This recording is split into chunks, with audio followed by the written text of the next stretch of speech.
성가대 찬양 참 잘했습니다. 감사합니다. 다음 주일날은 오이코스 전체 출석주일 작정 카드 내는 날입니다. 가슴이 두근두근하죠. 예, 이거 하면은 이제 2달 빨리 지나갑니다. 감사하죠. 그래서 우리 교육자들한테도 제가 미션을 주는데 신 목사님한테 누구 전도하라 제가 지시를 했어요. 제가 이제 미얀마를 가려고 하는데 막 이쪽이 아파가지고 토요일 날 아침에 어디로 갈까? 원래 전 이제 경희대 치과를 다니는데 늘 그러잖아요. 미보 치과가 잘한다. 저는 가면 일찍 해줄 줄 알았거든요. 근데 예약한 사람 먼저 해준대. 그럼 난 언제 되느냐? 모른대요. 아이 큰일 났다 해서 이렇게 보니까 굿모닝 치과가 또 생겼대요. 바로 여기 아시나요? 모르시나구나. 에라 모르겠다. 거기는 한번 가보자. 근데 한 4명 대기 있는데 이게 빨리 불러주더라고요. 치료를 받고 오는데 의사가 굉장히 미남해요. 저보다 좀 더 잘생긴 것 같아요. 얼마나 친절한지. 그래야 이 사람 예수를 믿을까 하는데 이렇게 보니까 서울대, 치대 이렇게 써 있어요. 이야 잘됐다. 순간 생각나는 게 누구였어요? 신목사였어요. 가서 난 몇 학번인데 선생님은 원장님은 몇 학번입니까? 하면서 전도시키면 되겠구나. 그걸 제가 이야기를 한 거예요. 신목사. 내가 굿모닝 치과를 갔는데 원장이 서울대 출신이더라. 가라 무조건. 그래서 선배인지 후배인지는 모르지만은 무조건 전체 출석 주일날 모시고 와라. 할렐루야. 신목사가 이제 해야 될 일입니다. 신목사님뿐만 아니고 우리 모두 다 오이쿠스 전체 출석 주일 다음 주에 한 명씩 작정해 주시기 바랍니다. 오늘은 인자의 살과 피를 먹고 마시라. 이게 참 재미있는 주제입니다. 초대교회 그 교회사 역사를 보면 카타콤의 역사, 땅굴 속에 들어가서 예배드리고 거기에서 이제 성찬식하고 그랬는데 로마 군인들이 초대교회 기독교인들을 뭐라고 봤냐면은 사람 잡아먹는 놈들 그랬어요. 왜요? 성찬식 할 때 보니까 뭘 뜯어먹어. 그리고 마시는데 색깔이 무슨 색깔이에요? 불구스름해요. 그게 뭐처럼 보여요? 피예요. 어이 저놈들 몰상식한 놈이다. 식인종이다. 사람 잡아먹는다. 그것도 어디에서 성찬식을 해요? 몰래 숨어 들어가서 동굴 속에서 하니까 영락없이 사람 잡아먹는 거잖아요. 그래서 기독교 그 순교 역사에 보면은 성찬식에 대한 오해 때문에 참 초기 기독교인들이 많은 어려움을 당했습니다. 자, 오늘 이 말씀 정말 사실은 단순해요. 인자의 살과 피를 먹고 마셔라, 먹어라, 마셔라. 이건 믿으라는 말이에요. 인정하라, 수용하라. 그래야 하면은 하나님의 백성, 구원받은 백성. 오늘 설교 다 끝났어요, 사실은요. 요 한 줄입니다. 그런데도 오늘 본문을 통해서 한번 의미를 해석해 보려고 합니다. 여러분 우리가 읽은 요한복음 6장 59절에 보면 예수님께서 가버나움 회당에서 오늘 이 말씀 설교를 합니다. 그 가버나움은 어디 있냐면은 지도책에 보면 갈릴리 호수가 있잖아요. 그 갈릴리 호수 위쪽에 가버나움이 있습니다. 바로 그 가버나움 회당에서 예수님이 설교를 하는데 설교를 듣는 제자들과 무리들의 반응이 어떤 반응이냐? 설교가 어렵다는 반응이에요. 설교가 이거 너무 어렵다. 뭔 말인지 잘 모르겠다.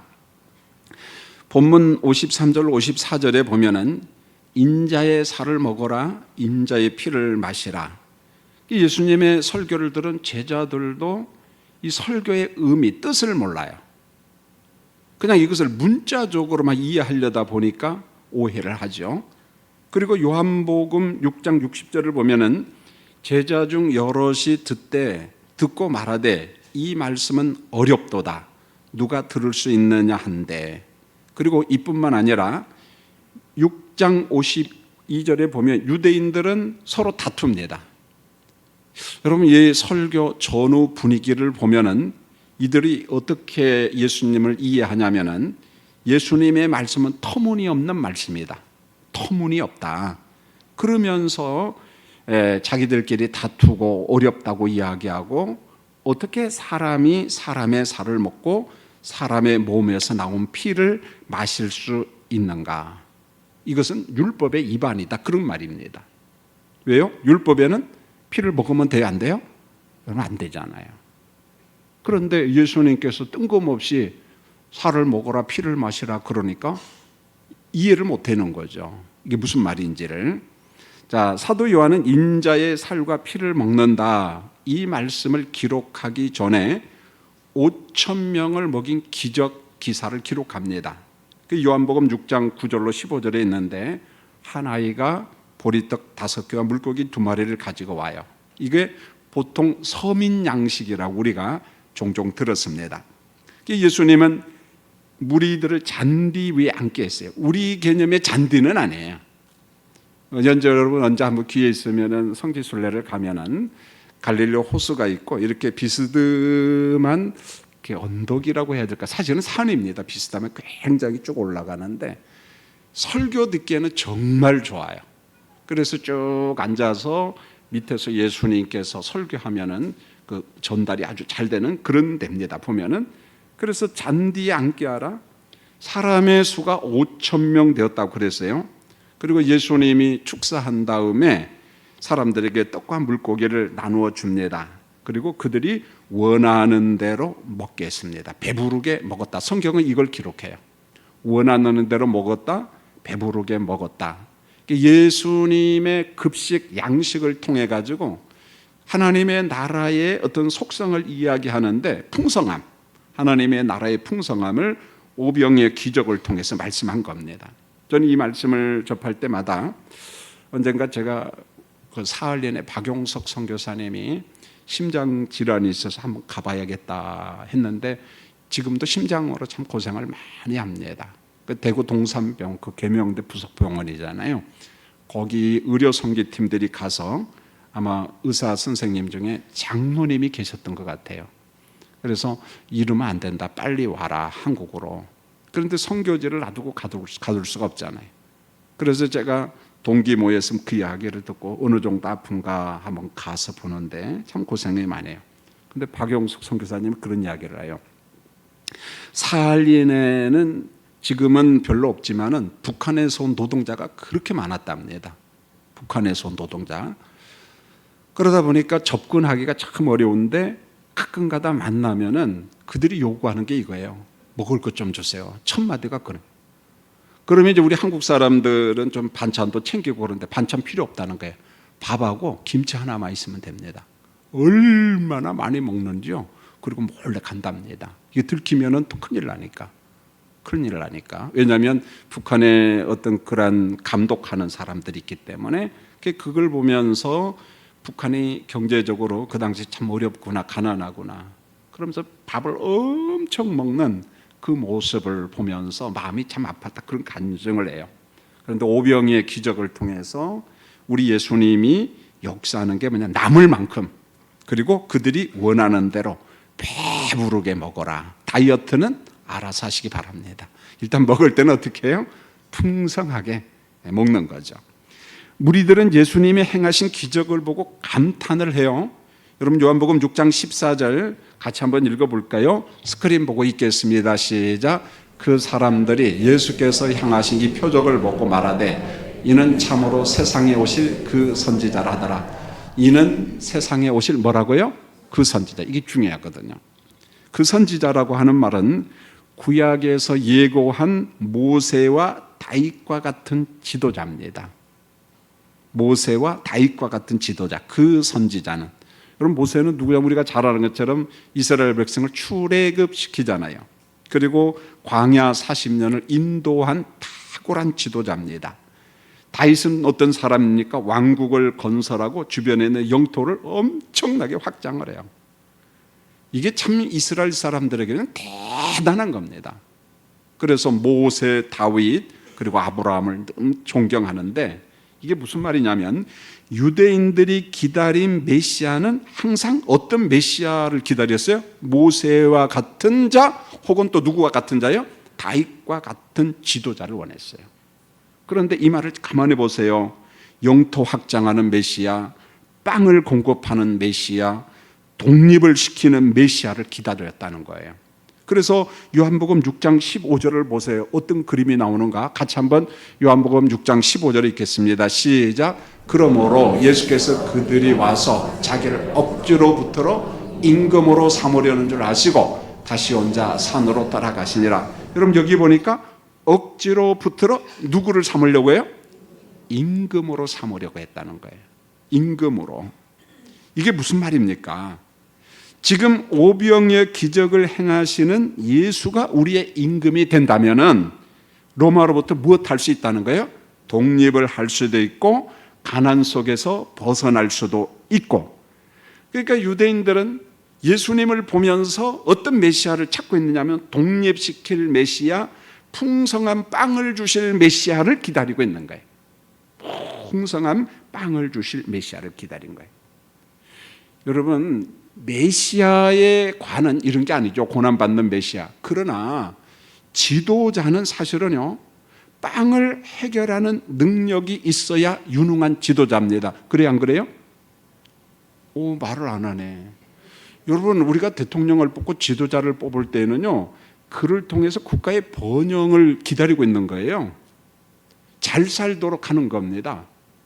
그래서 우리 주변에 보면은 자국의 이익을 위해서 이상하게 통치하는 사람들 참 많잖아요. 좀 뭐 강단에서 이런 이야기해서 죄송합니다만 트럼프 대통령을 보면은 종잡을 수가 없어요. 보면은요 이랬다 저랬다 변덕쟁이도 저런 변덕쟁이가 없어. 그런데 그분의 가치관 원칙은 딱 하나밖에 없어요. 어떻게든지 무엇 벌자는 거예요? 돈 벌자는 거예요. 보면은요 돈 벌자는 겁니다. 이랬다가 저랬다가 뒤집기도 잘하고 난 그런 사람하고 친구하면 나 안 할 것 같아. 여러분 할 것 같아요? 나도 안 할 것 같아. 그런데 그분의 철학은 분명합니다. 난 부동산업자래. 난 돈벌이 하는 사람이라는 거예요. 일면 이해가 된다는 거예요. 왜요? 내가 미국의 대통령인데 내 당대에 미국이 좀 잘 살도록 하자. 이게 지도자 관이에요. 우리나라 대통령도 그래야 돼요. 백성들이 잘 살도록 전략을 짜야 되고 방법을 동원해야 된다는 거예요. 백성들이 잘 살도록. 그러나 메시아로서 예수 그리스도는 이스라엘을 독립시킬 메시아, 풍성한 빵을 공급할 그런 메시아가 아니라 이사야 53장에 보니까 무엇 받는 메시아입니까? 고난 받는 메시아입니다. 메시아관이 잘못된 거죠. 그 다음에 이제 요한이 기록한 말씀을 보면 요한복음 6장 16절로 21절은 갈릴리 호수 이 자연을 바람을 잔잔케 하고 호수 바다를 걸어서 100가지 고려운 그림. 요건 해석을 안 하고 그냥 넘어가려고 합니다. 그냥 이해를 하면 좋고. 이어서 요한복음 6장 22절부터입니다. 쭉 부터는 생명의 떡, 영생하는 양식에 관한 기술을 기록합니다. 그러면서 예수님이 가버나움 회당 설교를 하는 중에 어떤 내용이 나오냐면 요한복음 6장 31절 내용이 나오는데 여러분 스크린 보고 한번 읽겠습니다. 시작. 기록된 바 하늘에서 그들에게 떡을 주어 먹게 하였다 함과 같이 우리 조상들은 광야에서 만나를 먹었나이다. 우리 조상들은 광야에서 만나를 먹은 이야기를 지금 사도 요한이 하고 있어요. 여러분 광야 백성들이 만나를 먹었으나 성경이 강조한 것은 그들이 살았다 모두 죽었다 모두 죽었습니다. 요한복음 6장 49절 여러분 읽겠습니다. 시작. 너희 조상들은 광야에서 만나를 먹었어도 다 죽었어요. 다 죽었어요. 살아난 사람 있어요? 없어요? 없습니다. 다 죽었습니다. 만나를 먹었지만은 전부 다 죽었습니다. 결국은 사도 요한이 본문에서 강조하고자 하는 것은 광야의 만나 양식은 영원한 양식, 영생을 주는 양식이 아니라 일시적 양식이라는 거예요. 순간순간 배고픔을 면하게 하는 일시적인 양식이지 영생을 얻는 양식은 아니라는 거예요. 그래서 광야 만나 양식을 모든 사람은 다 죽었다, 모두 죽었다, 그걸 강조를 합니다. 성도님들, 구약의 만나 양식이나 신약에서 예수님께서 행하신 오병이어의 양식은 영생의 양식이 아니라 무슨 양식입니까? 일시적인 양식이라는 거예요. 먹었지만은 잠시 후면 어떻게 돼요? 배가 고파요. 배가 고픕니다. 그런데 예수님이 이 땅에 오신 목적은 일시적인 양식을 주러 온 것이 아니라 광야의 만나보다, 빈들에서 행한 오병이의 기적 양식보다 더 좋은 양식, 참된 양식, 참 양식, 참떡을 내가 주러 왔다, 이렇게 말해요. 그러면서 요한복음 6장 27절을 보실까요? 자, 우리 스크린을 보고 한번 읽겠습니다. 시작. 썩는 양식을 위하여 일하지 말고 영생하도록 있는 양식을 위하여 하라. 이 양식은 인자가 너에게 주리니 인자는 아버지 하나님께서 인치신 자니라. 여러분, 여기에서 예수님이 뭐라고 이야기하냐면 영생하도록 하는 양식을 주러 왔다, 이 이야기를 합니다. 광야 만나 양식도 아니고 오병이의 기적을 통해서 배고픔을 면하는 그 양식도 아니고 나는 썩지 아니하는 참 양식을 주러 여러분에게 왔다, 예수님이 지금 이야기를 합니다. 여러분, 광야에서 40년간 먹은 만나는 분명 어디에서 내려온 양식입니까? 하늘로부터 내려왔어요. 하늘로부터. 출애굽기 16장 4절에 보면은 이렇게 말씀해요. 자, 읽겠습니다. 시작. 그때에 여호와께서 모세에게 이르시되 보라, 내가 너희를 위하여 하늘에서 양식을 비같이 내리니 백성이 나가서 일용할 것을 날마다 거둘 것이라. 이같이 하여 그들이 내 율법을 준행하나 아니하나 내가 시험하리라. 제가 출애굽기 16장을 3번에 걸쳐서 이미 설교를 했습니다. 하늘로부터 임하는 만나 양식을 통해서 하나님이 의도하신 바는 무엇을 지키는지 안 지키는지 보고 싶었어요? 율법을 순종하나 안 순종하나, 그겁니다. 자, 그건 2차적인 문제고, 오늘 말씀에서는 하늘에서 양식을 비같이 내렸다, 이렇게 이야기했어요. 엄청난 양식을 내렸어요. 그러나 광야에 만나 양식을 주는 이게 그 의미는 뭐냐? 그 양식을 먹고 영생을 얻는 그런 떡이 아니라는 거예요. 예수님이 구약의 만나 양식을 자꾸 이야기하는데, 그러면서 강조한 게 만나를 먹은 사람들은 죽었다, 모두 죽었다, 다 죽었다, 그 이야기를 하는 거예요. 그러면서 하고 싶은 말이 뭐냐? 이번에는 진짜 하늘에서 내려온 떡이 있다, 그 말이에요. 광야 만나도 하늘로부터 내려왔다. 그런데 그거 먹고는 어떻게 했어요? 살았어요? 죽었어요? 다 죽었다.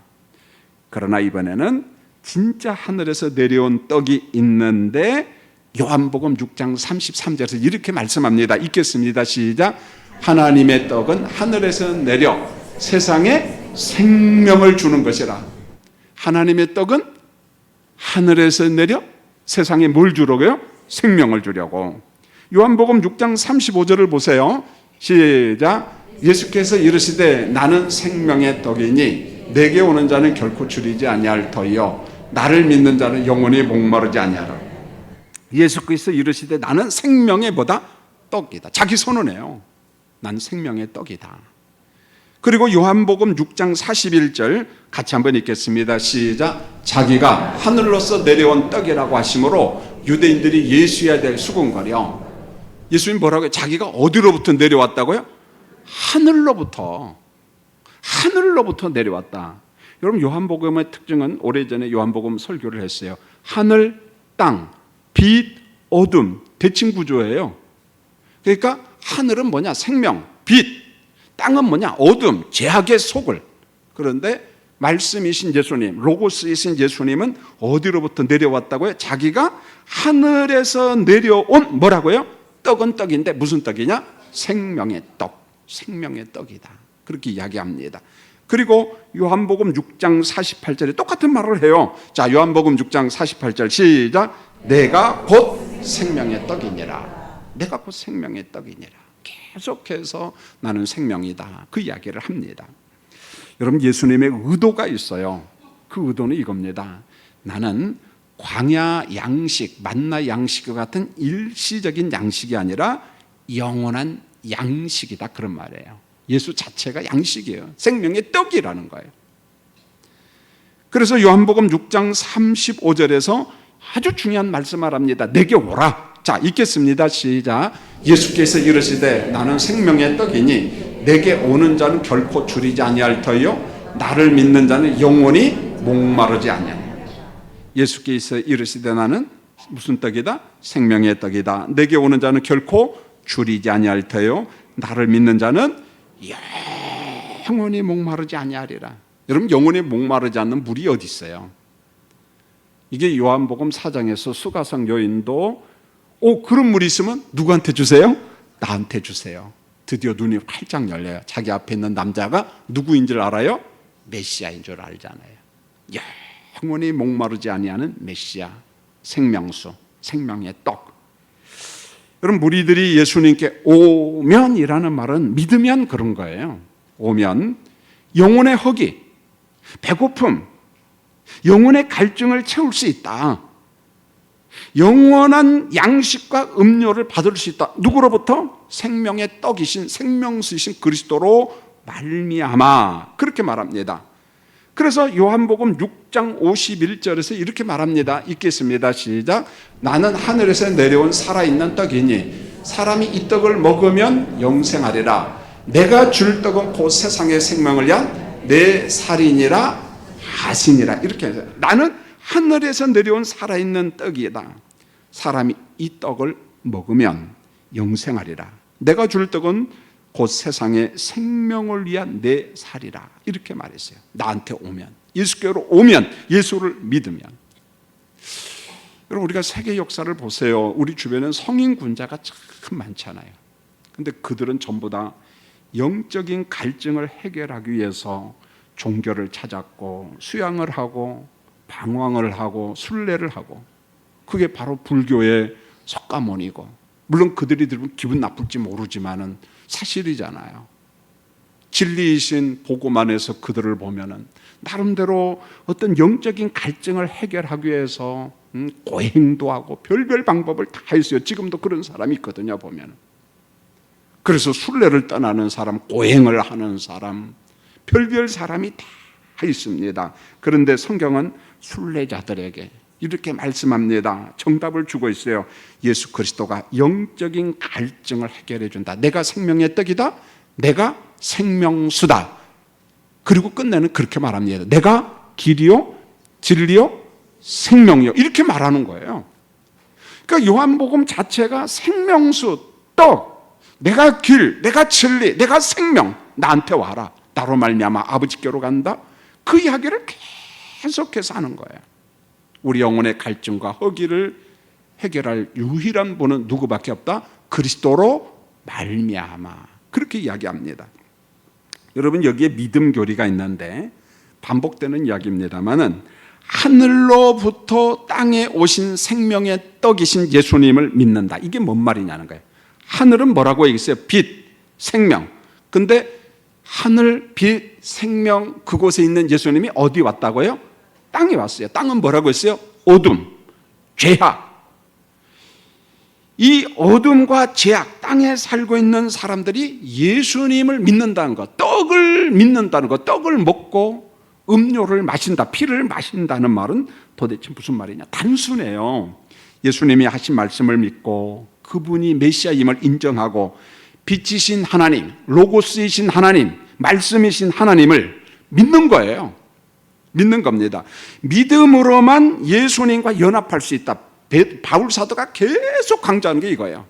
믿음으로만 그리스도와 영적으로 연합한다.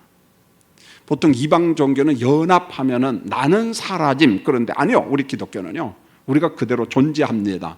그러나 예수 그리스도를 믿음으로 말미암아 연합하죠. 우리 안에 성령이 충만하고, 그래서 연합을 통해서만 생명의 세계에 들어갈 수 있다. 예수님의 생명에 들어갈 수 있다. 무엇을 통해서요? 믿음과 연합을 통해서. 그래서 예수님이 말씀하는 거예요. 나는 살이요, 그 다음에 내 살을 어떻게 먹어라? 내 피를 마셔라.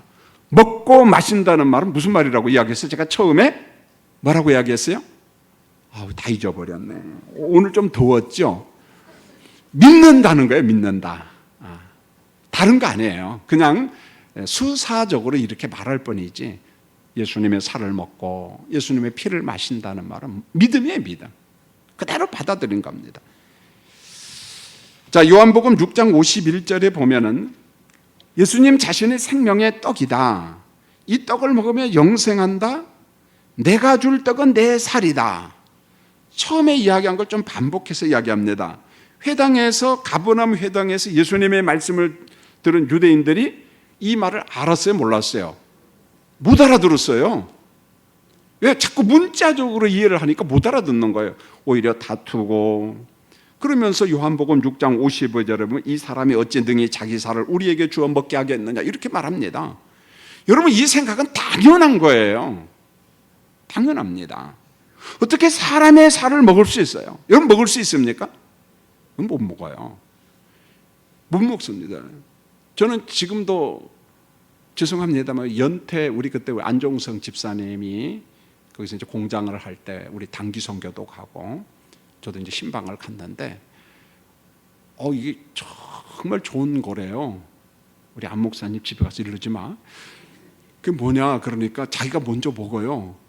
나중에 가르쳐주면 먹고 난 그렇지만 안 먹는다. 뱀이래, 뱀. 제가 먹었겠어요? 안 먹었겠어요? 죽어도 못 먹죠.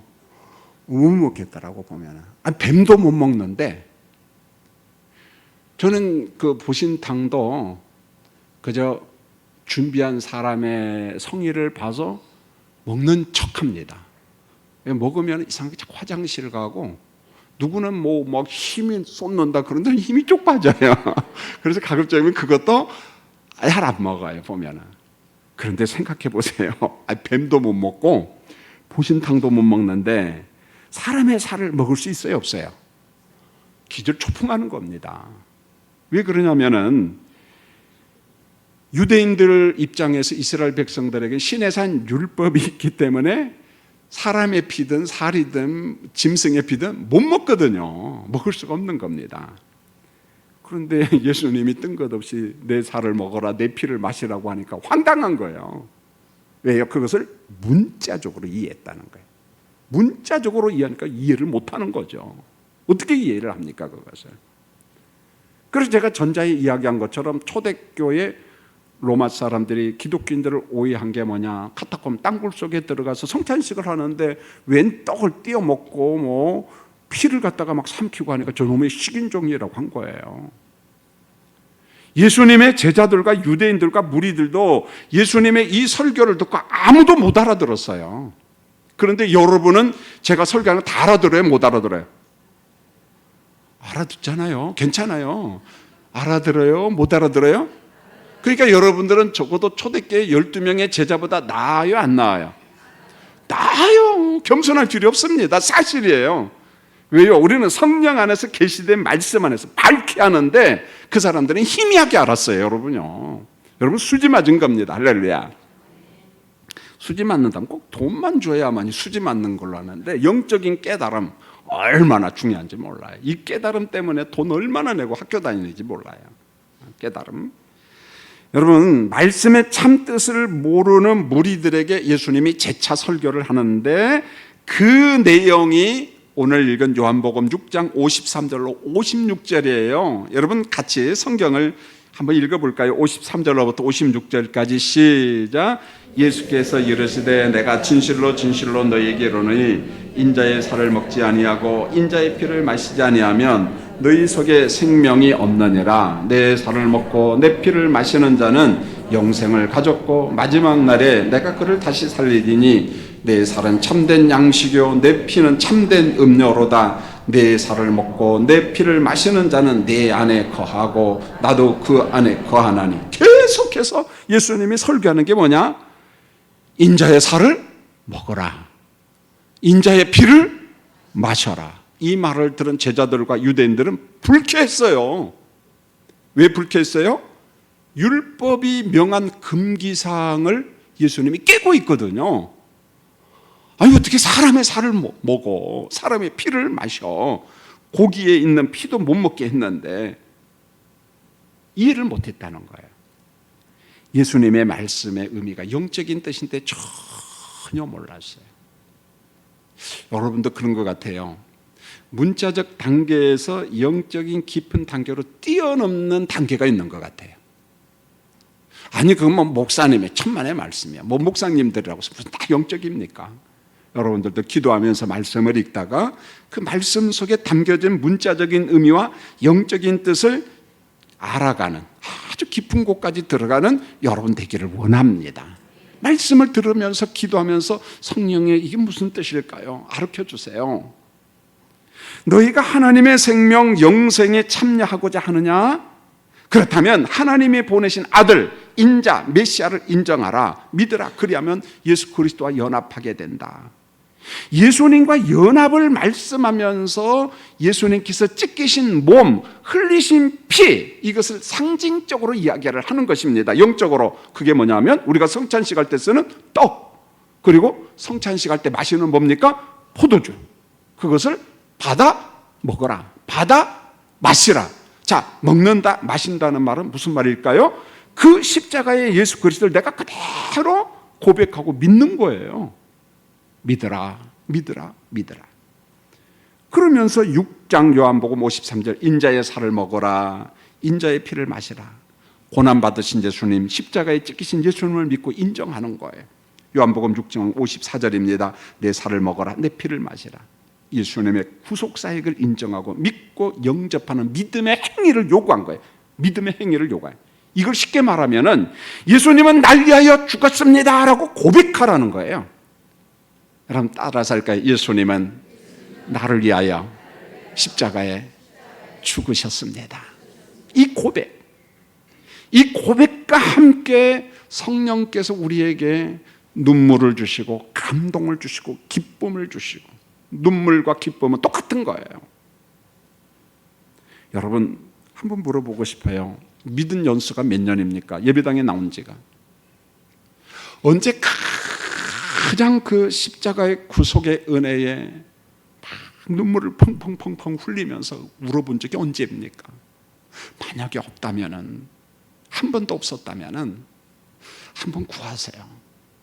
그 십자가의 깊은 은혜, 하나님 저도 한번 경험하고 싶어요.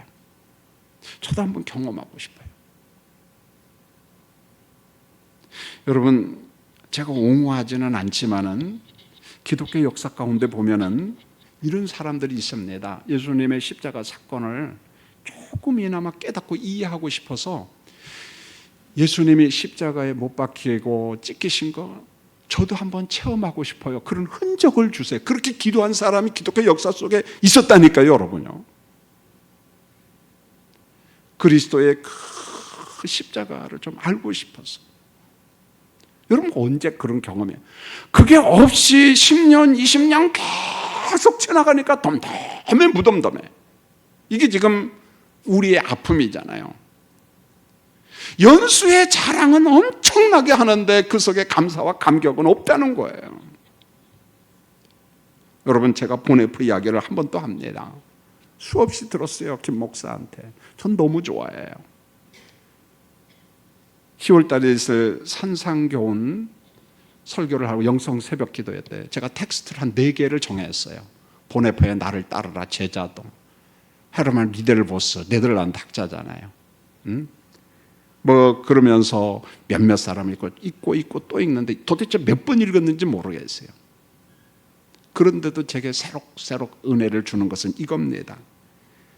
보네포가 강조한 것은 십자가거든요. 십자가에 찢기신 살과 십자가에 흘리신 피. 그러면서 보네포가 마음 아파하는 건 십자가는 정말 값비싼 하나님이신 그리스도가 죽어준 은혜의 사건인데 우리 독일은 싸구려로 만들었다는 거예요. 이 말은 독일의 국가교회를 향하여 책망하는 거예요. 비판하는 거예요. 아니, 탄식하는 겁니다. 왜요? 독일의 국가교회는 기독교 십자가를 정말 볼품없는 싸구려 십자가로 만들었어요. 왜냐하면 국가교회가 히틀러를 하나님이 보내신 아버지로 그렇게 막 처음엔 추앙했거든요. 그런데 고백교회에서 보면 아니거든. 전 사탄의 완전 쫄개거든. 그것 때문에 보네포와 고백교회와 의식 있는 교인들이 괴로워하잖아요. 여러분, 보네포가 이야기한 값비싼 은혜 받은 사람들의 특징이 있습니다.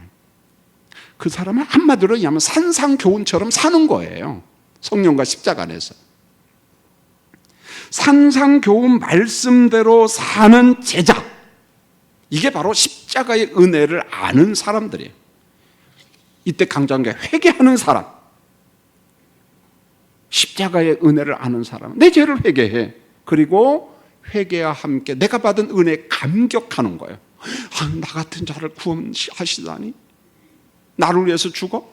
그 속에 감격이 있고, 그러다 보니까 자연스럽게 죄를 보면 죄를 멀리하는 거예요. 죄를 싫어하는 거예요. 죄를 미워하는 것입니다. 그리고 끝내는 예수님을 따라가는 거예요. 그게 나를 따르라요. 주님을 따라가는 겁니다. 주님을 따라가는 거예요.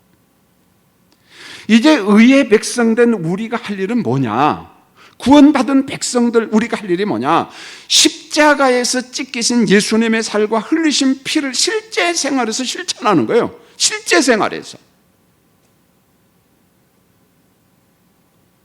그 구체적인 실천이 뭐냐? 십계명과 산상교훈입니다. 십계명을 지키면 구원받고 산상교훈을 지키며 구원받는다, 그 말이 아니고 구원받은 백성들에게 주신 말씀이요. 그래서 신구약 66권을 요약한 게 십계명이고, 그걸 요약한 게 산상교훈이고, 그걸 요약한 게 이중계명이에요. 하나님 사랑하라, 이웃을 사랑하라. 여러분, 잠언 3장을 읽어보면은요, 하나님의 이중계명이 너무너무 기가 막히게 많아요. 신약에만 나온 게 아니라 구약에도 나와요.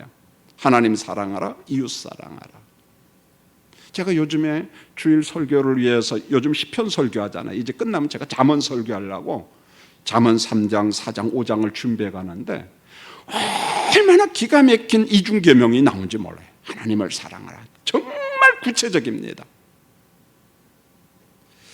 여러분, 값비싼 예수님의 죽음과 십자가를 보면서 우리가 믿음 생활, 신앙 생활하고 가정을 꾸리고, 그리고 매일매일 직장 생활을 해야 되고, 여러분 심지어 교회에서 믿음 생활하고 헌신 봉사하는 것도 십자가로부터 시작해서 십자가에서 끝내는 거예요. 우리 집 가훈은 십자가입니다. 여러분 인생 철학은 십자가입니다. 십자가 안에서 모든 정답을 다 찾아가는 거예요. 그런데 십자가를 망각하는 순간에 이상한 사람 됩니다.